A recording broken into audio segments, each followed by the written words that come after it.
In Washington this morning, there's some new fallout over the Supreme Court justice's decision to overturn Roe v. Wade at the federal level. As anger over the decision reaches a boiling point, one group is now offering up to $250 as a sort of bounty for tips on the location of the conservative justices, a move that's setting off new concerns about their safety. It comes after Justice Brett Kavanaugh had to leave out of the back door of a restaurant, his meal interrupted by protesters. Tom Dempsey is live outside the Supreme Court with the very latest for us. Tom? Hey, good morning, Adrienne. Yeah, for service industry workers, reporting the location of a Supreme Court justice while they're out in public can now net you $250. This obviously raises some safety concerns. Let's just be upfront about that. But the group Shut Down D.C. is a protest group here in the nation's capital area. And they recently posted this message specifically wanting to call out some of the more conservative justices for the decision to overturn Roe versus Wade. Just last week, Brett Kavanaugh was out to dinner at a Charlie Morton steakhouse here in D.C. when a crowd of protesters gathered outside.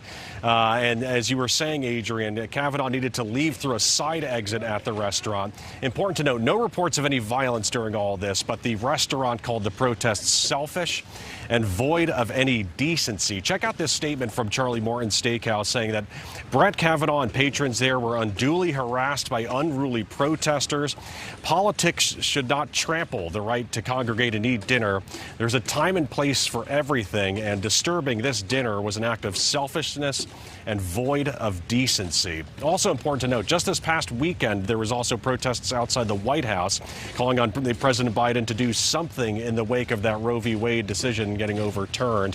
While biking in Delaware this weekend, the president had a message for the protesters. Keep protesting, because keep making your point. It's critically important. We can do a lot of things to accommodate the rights of women in the meantime, but fundamentally, the only thing that's going to change this is if we have a national law that reinstates Roe v. Wade. Now, Planned Parenthood has come out supporting peaceful protests, but rejects any sort of violence at those gatherings.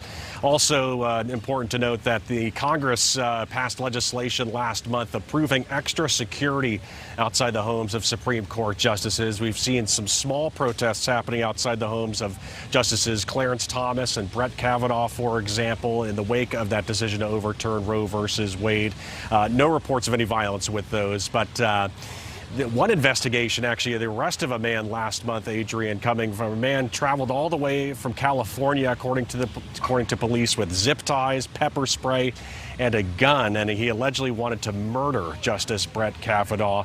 He was later arrested, pleaded not guilty to attempted murder charges, but he remains behind bars this morning. Guys. All right, Tom, thank you so much. I do have one question for you. What do we know about security provided to Supreme Court justices in terms of any details?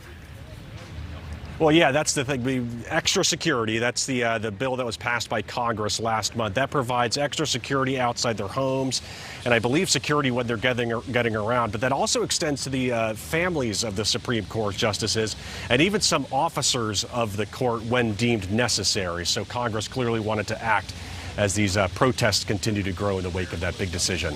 All right, Tom, thank you so much for just going a little deeper on that for us. Thank you for watching. Go to newsnationnow.com to find NewsNation on your television provider. And don't forget to click the red subscribe button below to get more of NewsNation's fact-driven, unbiased coverage.